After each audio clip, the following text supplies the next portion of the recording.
येऊ इच्छितो. सर, एक मूल लहानपणापासून 10वी इयत्तेपर्यंत शाळेत जातं की ते 6 ते 7 तास. या 6 ते 7 तासात भाषेव्यतिरिक्त इतरही अनेक विषय असतात आणि काही असे विषय असतात की त्यांना माणूस म्हणून परिपूर्ण बनवत असतात. ते एक असते कला आणि एक क्रीडा. जेमतेम 7 दिवसांमध्ये 1 तास असतो त्याचा. आणि जेव्हा तुम्ही तिसरी भाषा त्याच्यामध्ये लादताय तेव्हा हे तासही आता कमी होणार आहेत. तर हे किती संयुक्तिक वाटतं तुम्हाला? मी मगाशी आधी म्हणालो की भाषा ही माणसांनी निर्माण केलेली सामाजिक चिन्हांची व्यवस्था.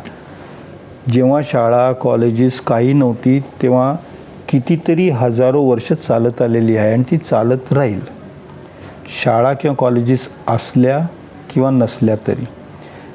पण शाळा आणि कॉलेजांचं काम त्यांना सोशलाइज करण्याचं असतं.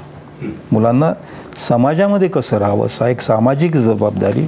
आणि त्या दृष्टीने जर क्रीडेचं स्पोर्ट्सचं शिक्षण दिलं तर मुलं समाजाबरोबर चांगल्या रीतीने जगू शकतील. कलेचं शिक्षण दिलं तर दुसऱ्याच्या संवेदना ते ओळखू शकतील. आणि कला आणि क्रीडा दोन्हीचं जर शिक्षण दिलं, संगीत नृत्याचं शिक्षण मिळालं त्यांना, तर ते चांगले नागरिक होणे म्हणजे इतर नागरिकांनी सुखाने राहावं अशी तयारी दाखवू शकतील. त्यातून हे मेजॉरिटेरियन जे पॉलिटिक्स आहे की मेजॉरिटी म्हणजे बरोबर आणि मायनॉरिटी म्हणजे सगळं चूक, तर ते फारसं सिव्हिलाइज पॉलिटिक्स नाही आहे. ते दंडेलशाहीचं राजकारण आहे, ते कमी होईल.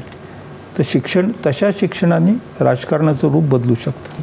पण सर, मग यालाच अनुषंगून आत्ता असं दिसतंय की भारतामध्ये हिंदी आणि जागतिक पातळीवर इंग्रजी, तर यांचं प्रस्थ वाढत चाललेलं आहे.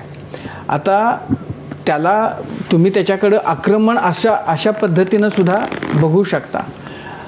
तर हे म्हणजे ही चांगली गोष्ट आहे या पद्धतीनं, कारण त्याच्या वाचून तुमचं गत्यंतरच नाही अशासारखी स्थिती होणं ही चांगली गोष्ट आहे का इतर भाषांच्या